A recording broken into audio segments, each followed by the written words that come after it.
तुम्हाला माहिती आहे, लोणी भापकर इथल्या मल्लिकार्जुन मंदिराची वैशिष्ट्य जर आपण बोललो तर त्यातलं पहिलं असं आहे की इथे पाहायला मिळणारं वराह शिल्प हे अतिशय दुर्मिळ आहे.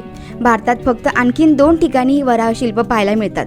या वराह शिल्पांवरचं नक्षीकाम जर पाहिलं तर यामध्ये वराहाच्या पाठीवरच्या झुलीवर तब्बल 142 विष्णुमूर्ती कोरलेल्या आहेत. शिवाय वराहाच्या पायाशी शेषनाग आणि शेपटीमध्ये पृथ्वी धरलेली आहे.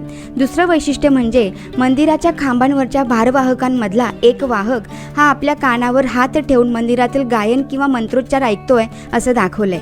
आणि तिसरं आणि महत्त्वाचं म्हणजे या गर्भगृहामध्ये 2 शिवपिंडी असून त्या शिव आणि पार्वती यांचं वास्तव्य असल्याचं दर्शवतात.